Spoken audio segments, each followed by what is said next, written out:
Madam Premier, good morning to you. Your reaction to this terrible news?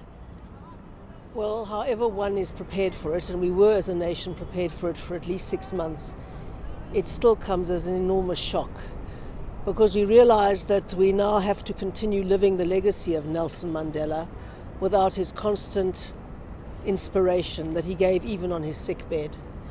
And it's an enormous responsibility for us, actually. We were greatly privileged to have him as the founding father of our nation. Things could have been very different if it hadn't been Nelson Mandela.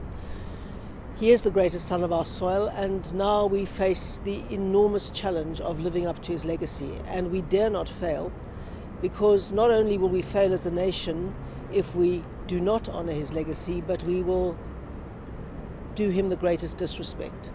So I think as we honour the past, over which he towered like no other figure, we need to really ensure that he continues to live into the future. And every one of us, in the way that we deal with every other individual, has to be mindful of that responsibility. Many people arriving at the Grand Parade this morning only having just heard the news. It's been a long night for many South Africans, and with the greatest of respect, it looks like you've been up all night as well.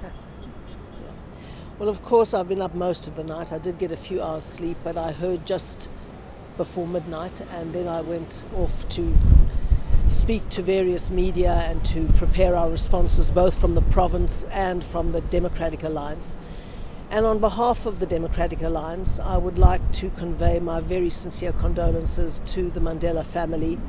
In the province, we will be paying our tribute as is befitting a man of his stature, a man indelibly associated with many, many places in this province, from Robben Island, where he must have seen the mountain every single day of his incarceration, to this extraordinary balcony, iconic site, the site of his first address to the nation as a free man. I was standing under, I think it was that palm tree. When he gave that address, I was standing right there under the palm tree watching that first address. So it is as though it was yesterday. Of course, Victor Verster prison in Paarl, many other places, indelibly associated with Madiba.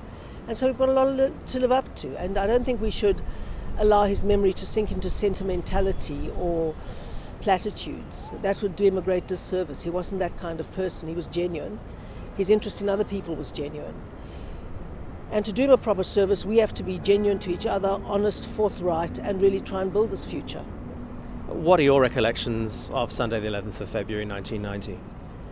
Well, on the day of Madiba's release, we knew that he was going to be released, and my husband and I took a train into town because we didn't want to bring a car, obviously, all the traffic and everything.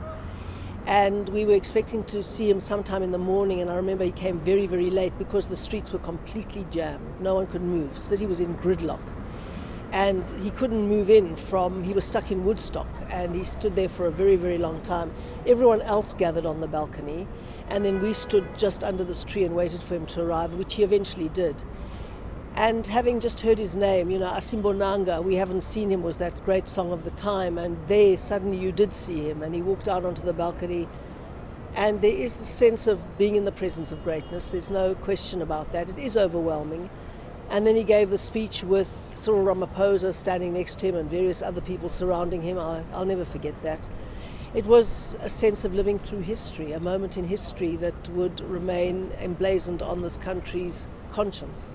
Today is a moment in history. Last night, another moment in history. Just looking at all the tributes from around the world, particularly world leaders, it really does give you goosebumps to think that we shared this life of Nelson Mandela. Yes, it completely does give you goosebumps. And Andrew, currently I'm privileged to stay at Leeuwenhof, which is the home of the Premier of the Western Cape. And there's a room in there which is called the Madiba Room. And it's called the Madiba Room because that is where Madiba spent the night before he first came to Parliament, before he presided over the opening of the first democratic Parliament. And it was in that room that he compiled his first cabinet. They installed a special telephone for him in that room, and he put together his cabinet from that room.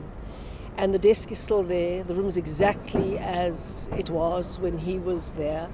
The bed is there. We call it the Madiba Room and the Madiba bed, and if people are really worthy of some kind of honor, they can come and sleep in Madiba's bed. My mother used to love coming to sleep in Madiba's bed, and her friends all thought it was very strange when she told them that.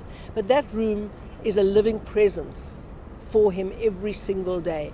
And of course, when I go back later, I'll get all our colleagues from Leeuwenhof together. We'll light a candle in that room, and we'll keep a candle in there for a week as a tribute to his memory in that very, very room. And the Madiba bed, we've still got the Madiba linen, and the Madiba room and the Madiba desk. Lastly, Premier, how has Nelson Mandela inspired you as a leader in politics?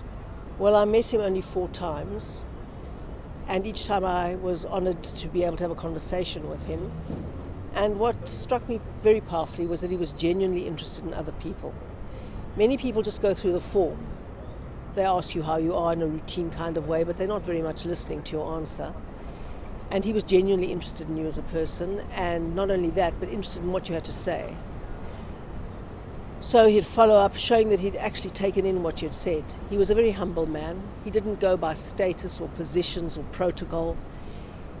He believed that leadership was actually service, and although that is a cliche, it is a profound thing when you see it in action.